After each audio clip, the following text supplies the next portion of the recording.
त्रिलोकी के भीतर दक्षिण की ओर पृथ्वी से नीचे जल के ऊपर स्थित इस दिशा में, दक्षिण दिशा में अग्निस्वात आदि पितृगण रहते हैं। अत्यंत एकाग्रता पूर्वक अपने वंशधरों के लिए मंगल कामना किया करते हैं। उधर ही नरक लोक है। भगवान सूर्य के पुत्र पितृराज भगवान यमराज अपने सेवकों के सहित वहां विराजमान है। ये त्रिभुवन का दंड विभाग है।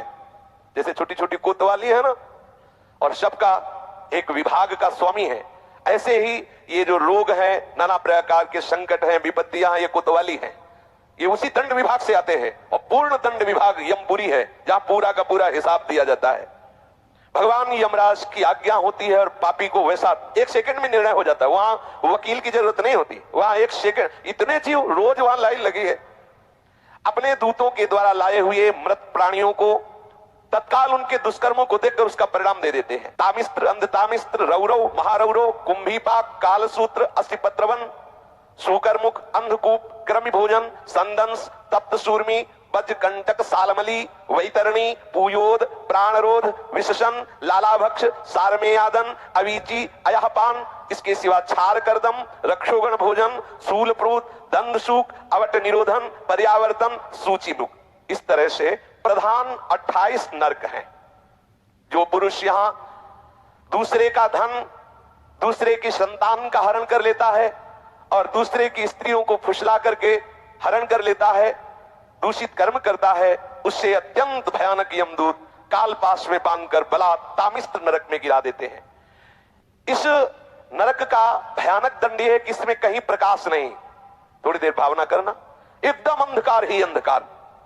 ना तो इसमें किसी तरह का उसको आहार दिया जाता है, ना अन्न ना जल, और निरंतर यम के दूतों की केवल सेवा होती है। इसे पीटो डंडे से, जैसे धोबी कपड़े को कूटता है, इसे कूटते रहो। अच्छा, वहां मरना है नहीं, ये कि भाई मर जाना तो 2-4 घंटे पिटाई होगी, मरना है नहीं।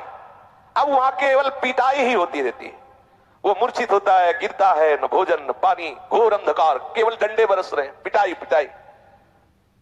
वो बार बार मूर्छित होता है, लेकिन उसे अब ये सजा ऐसे दी जाती है, बोले इसे 100 वर्ष, 50,000 वर्ष, एक कल्प, अब पिटाई ही पिटाई होगी। अब बोलो कितनी दुर्दशा है, कितनी दुर्दशा।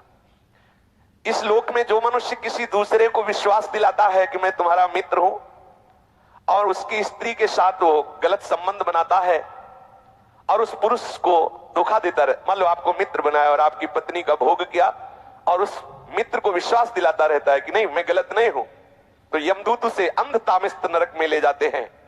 और वो कटे हुए वृक्ष के समान भयंकर वेदना को प्राप्त हुआ सुध बुध खो बैठता है, और उसके अंगों में वहां बहुत तरह की पीड़ा दी जाती, काटा जाता है, थोड़ा थोड़ा ऐसे ऐसे काटा जाता है, ऐसे ऐसे काटा जाता है।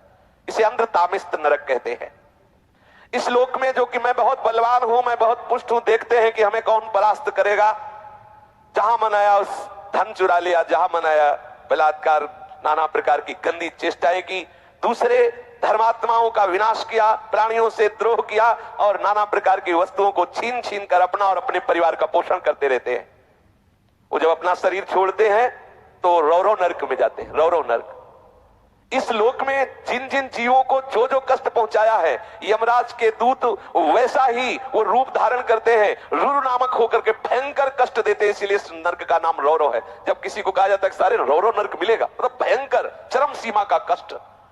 सर्प जैसे क्रूर स्वभाव वाले ऐसे जीव वहां हैं जो उसको काटते हैं, बार बार काटते, मरना तो वहां है नहीं। महारौरव नरक, रौरव नरक ऐसे लोगों को प्राप्त होता है जो अपने शरीराभिमान में आकर के दूसरे धर्मात्माओं को, जीवों को नाना प्रकार के कष्ट देते हैं, उनसे वस्तुएं छीनते हैं, अपहरण करते हैं, और स्वयं अपने परिवार और अपना भोग सामग्री एकत्रित करते, अहंकार के द्वारा भोग सामग्री, धर्म के द्वारा, भगवत प्रसन्नता के लिए। यदि अहंकार के द्वारा दूसरे की हिंसा आदि करके आपने, तो फिर वो भोग भोगना पड़ेगा। जो किसी की भी परवाह नहीं करते, अपने शरीर का पोषण करते हैं, दूसरे जीवों का मांस खाते हैं। बकरा, ये ऐसे बहुत कोमल बेचारे जीव हैं जो बलहीन हैं। आप मनुष्य शरीर प्राप्ति की बलात् उनको पकड़ के विविध प्रकार से कष्ट देते हैं और मांस खाते हैं, तो वहां भयंकर यमराज के दूत उसी का मांस काट काट के उसको खवाते हैं। यमपुरी में उसी का मांस उसको नोचते हैं मांस, और उसको पवाते, ले आप पा। अच्छा, 1-2 दिन की बात है नहीं, ये बहुत लंबा सजा होती है, भोगते रहो। जैसे कोई कहते अरे हम नहीं मानते, तो आप भारतीय विधान को ना मानो, करो, जिस दिन फंस जाओगे तो तुम्हारी पूरी खपा नहीं पा जाएंगे। इतनी पिटाई करेगी भारत सरकार की जो सैनिक है कि तुम्हें हो, फिर उस समय नहीं चलेगा कि हम नहीं मानते। तुम्हारे मानने ना मानने एक थोड़ी विधान है, फंस जाओगे विधान में तब पता चलेगा। गंगा किनारे जब थे तो एक मिले थे, ऐसे ऐसे सब अंगुलियां थी, तो बताया कि हम फंस गए थे तो अंगुलियां सब टूटी हुई। वो बताते थे नाखून में ऐसे कील गाड़ी जाती है, अंगुलियां तोड़ दी जाती। कितना कितना भयंकर कष्ट, काफी काफी समय तक बर्फ की सिल्ली में लिटा दिया, ऊपर से पिटाई हो रही, बड़े बड़े कष्ट बहुत। अब आप इसे मानोगे अरे सब झूठी है, नहीं कहते झूठी, तो कर ले, देख लो जाके क्या